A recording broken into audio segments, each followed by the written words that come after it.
In this lecture, we are going to write our own code to copy a source string to a destination string. Okay, so I've already seen there is a function in string.s called as strcpy, which does copy the source string to the destination string. We're going to mimic the same function here, and we are going to write our own code and our own function to perform the string copy. Okay, so let's start with this particular portion of the code. In this code, if you see, I've got the string str, okay, which is having the string hello stored in it. So this is my str, string hello is stored in it. At the end, at index 5, there is a null character.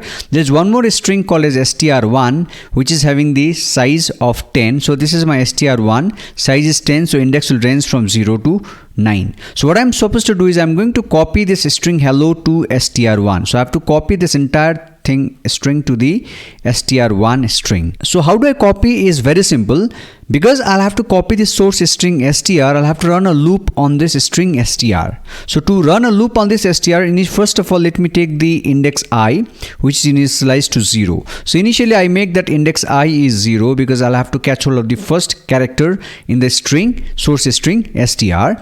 So I'll have to run a while loop while in the string str, I'll run a loop while str, the element at index I, if it is not equals to null. If it is not equals to null, I'll have to run a loop. So now what do I do in a loop is I'll have to copy the element from str to str1. So I have to copy the element at index 0 to index 0 of str1. So it's very simple. The index is I. So I'll write in my string str1. Okay, this is my destination string. At index I, I'll copy the element from the string str, which is at index I. So I'll copy the element at index 0 of str to the index 0 of str1. So h comes here. Okay, so then I'll have to increment the value of I by 1. So I plus plus, now I becomes 1. So now I'll copy the element at index 1, which is E, to the index 1 of str, destination string. So this becomes E. Similarly, now I gets incremented. Okay, so I becomes 2. So L is copied here. I becomes 3. L is copied here. I becomes 4. O is copied here. So hello is copied. Now I becomes 5. So whenever I becomes 5 in str, so what happens is stri, that str5 is null. So it will come outside of the loop. So it will come here. So as of now, I have copied all the elements H, E, L, L, O. I'm yet to place the null character at the very end of this particular string str1, which is my destination string.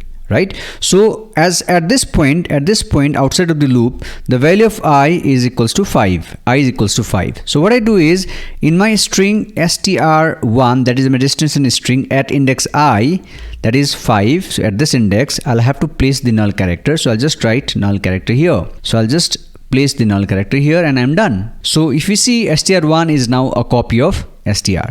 So this is a simple function using a while loop, okay, to copy the string, source string str to the destination string str1. Now let's write a code to demonstrate the same. Now this code is already available here, the main function. Inside the main function at line number 7, I have one string str1, which is having the size of 10, and I have one more string str2, which is having the size of 10, and it is storing the string hello. Right? So my job here is to copy str2 to str1. Now I need to write down a function to make a string copy. So the return type for that function would be void because I'm not returning anything. I am just performing the copying of one string to another string. Right? Let me give the name of the string copy function. So I'll just write string copy. Okay, and I'll have to copy to this destination D.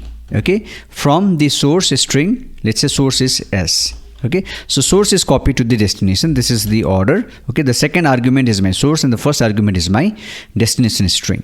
Right? So what I do is I'll just have to have a variable, okay, I, okay, initialized to 0. Okay, initially I is initialized to 0. So I'll have to run a while loop while si, okay, the element at index I of the source string is not equals to null. Okay, if the element is not null, I have to repeat something.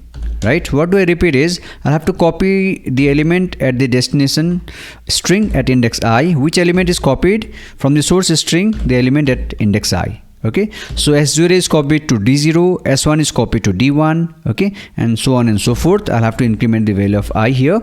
Okay, so this will copy all the characters from the source string S to the destination string D except the null character. So once I come out of the while loop at index I, of the destination string, I'll place the null character. We have already seen the logic for this.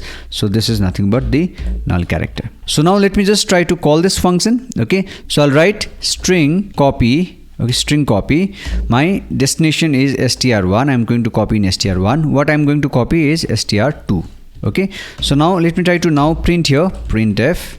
Okay, string str1 is equals to %s. Okay, so I'll just write str1 and printf string str2. Okay, this is nothing but %s. This is comma str2. So here I'm actually trying to copy str2 to str1. So if I print, both of them should be the same string hello, right? Let's see if it works fine or not. Okay, so let's compile this code first now. gcc string copy.c.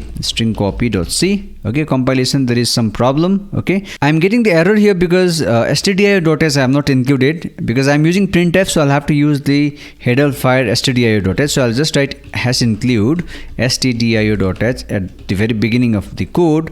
Let me compile this code one more time and see if it works fine. Okay, so let's compile this code. So now compilation is successful, and let's run this. Now if you see, string 1 is hello and string 2 is also hello. So string 2 is a copy of string 1, right? You may change this if I make this as hi.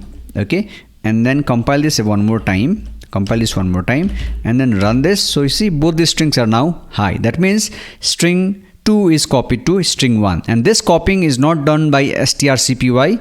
We are doing the string copy by our own function, that is string copy. String copy. Okay, so this is the name of the function. So in this program we have learned how we can write our own code, own logic to perform the string copy operation, right? And this exactly mimics the operation of strcpy function that is defined in the string.s header file. Okay, so that's all in this lecture. Stay tuned.